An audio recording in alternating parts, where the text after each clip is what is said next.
Good day sa inyo mga ka-riders. So for today's video, i-review naman natin ang RSX 110 ni Honda at ano nga ba yung mga specs and features nito. At ito lang naman ang pinaka-affordable Honda model mabibili natin sa market sa ngayon. At aalamin din natin ang mga available colors, price at specs and features ng motor na ito at baka sakaling ito na ang hinahanap mong motor at swak sa budget mo. Pero bago tayo magsimula, kung gusto mo ng ganitong content, maaari ka mag-subscribe at i-hit nyo na rin ang notification bell sa baba para lagi kayong updated sa ating mga bagong videos kung gusto mo ng ganitong mga content.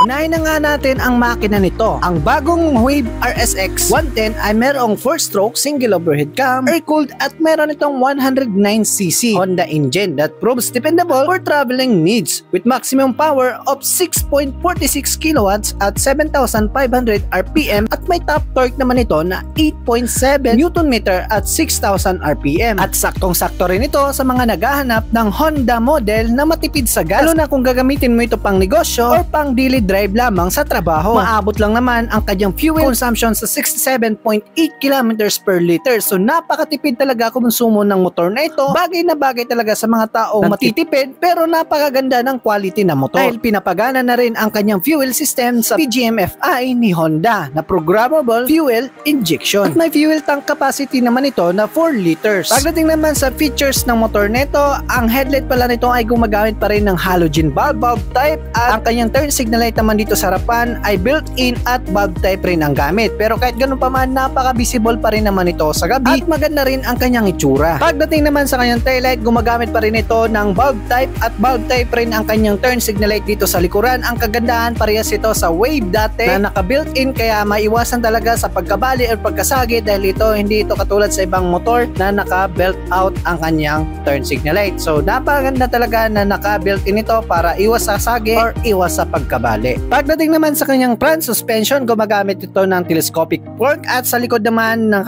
dual shock absorber coil spring, king arm, chain drive. Pagdating naman sa braking system sa unahan, dalawang variant ang meron tayo. Meron tayong drum brake sa unahan at meron tayong disc brake sa unahan, pero dito sa likod parehas lang na nakagumagamit ng drum brake o mechanical leading trailing. At kahit ganun pa man, napakaganda pa rin naman ang braking system nito dahil 110cc lang naman ang motor na ito. Ang sizes naman ng gulong niya dito sa harapan ay meron tong 7090x17 tube type at sa likod naman mayroon itong 8090x17 58P tube type red at gumagamit ito ng spoke style wheelbase at meron na rin itong chain cover protection mga alikabok or buhangin na pupunta sa ating kadena. Pagdating naman sa mga switches, meron tayong electric start dito at meron tayong analog panel at dito naman sa kabila meron tayong high and low, busina at turn signal light. So napakasimple lang talaga ng mga pindutan niya. Ignition system naman ng motor na ito ay gumagamit pa rin ito ng shutter key pero pwede mo naman mailak. Pagdating naman sa looks at design ay napakasimple lang naman talaga ng motor na ito. May mga sharp edges, mas premium ang kanyang looks dito sa kanyang harapan. Hopefully sa next version nito ay sana meron ng idagdag dito si Honda katulad ng charging port at LED na rin dapat ang mga ilaw na ipalit nila para sa motor na ito. Para naman sa available color variant na pwede natin pagpilian, sa drum type meron tayong kulay red at kulay black at para naman sa desk type meron tayong kulay white at black para sa special edition ng kanilang RSX 110. Para naman sa presyo, ang drum brake naman ay meron tong 62,900 pesos at para naman sa special edition na desk type variant ay meron itong 64,900 pesos. Pero nagdidepende pa rin yun guys sa kasa na pagkukunan ninyo ng motor. Sabi nyo mga ka-riders sa video natin ngayon, maaari kayo mag-comment dyan sa baba at ihayag ang inyong opinion para sa video natin ngayon. Maraming salamat sa inyong panonood at para sa susunod na review,